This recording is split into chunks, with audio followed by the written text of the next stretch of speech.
We got? We've got an Austin Big 7. That's an unusual sort of terminology, isn't it, really? So they're not very big, are they? No, exactly right. It's basically a four-door Ruby. That's exactly what it is, really.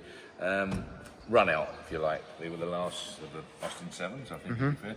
Before, of course, they resurrected the name and called a Mini an Austin 7, or a Morris Minor, as we know. But anyway, here it is. Big 7, royal blue, as you can see, black wings. Sunroof, really nice condition, restored. I think, talking to the vendor, I've got a feeling he said it was restored or painted up, recommissioned, about 20 odd years ago.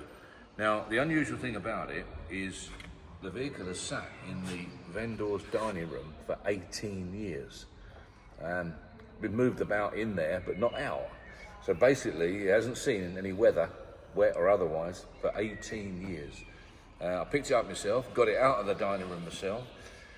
And only Falls on the Horse's chandelier sitting above it, which is probably worth more than the car. And they were pleased to get the car moved because they now want to take the chandelier down. So it's a funny situation. It would get almost like Falls on Horses.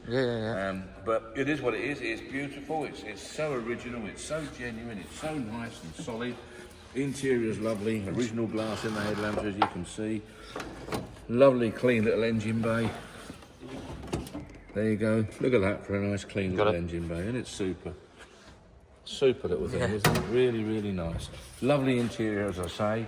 Not been restored, not been replaced. What you see is exactly what you get. Time now for a colour up, so it needs some nice blue dye, which you can buy on the internet, as we all know. A little colouring kit and such like can do that. Other than that, don't do anything to it. It doesn't need it. It really don't. Headlining's lovely. Super little thing. The vendor said that he would be quite happy to talk to the successful purchaser, not before it's sold. We don't want to be inundated with people, but once it's sold, if the gentleman wants to talk to the guy that's owned it all these years and has had it in his house, then he's quite happy to talk. Just, you're doing that window, that one's got a crack in it, hasn't it? Yeah, that one's got a crack in it, and there is no battery. Right. It's going to want a new battery.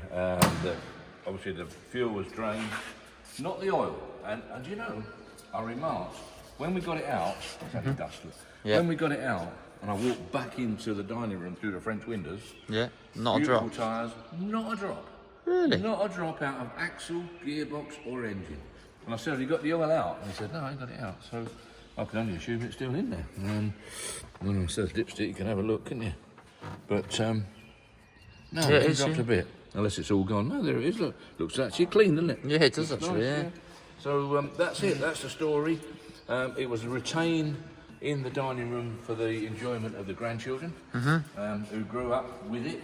And there's pictures of them standing in there with their head out the sunroof and such like. I mean, they must have had a lovely time when they came round for Sunday tea. You know, can we have our tea in the Austin? That's exactly what they've done. Apparently, they had their tea on a plate or on their lap or whatever in the Austin. So what a lovely memory for all those super grandchildren. About 6 of them, I believe. They're now around about the. I'll do that in a minute. They're now around about the age of 22, 24. So isn't it funny? Strange. What a lovely, lovely story. Here it is here now, waiting for you to come and have a look. I think it's going to be a super buy and a lovely background to it. Definitely.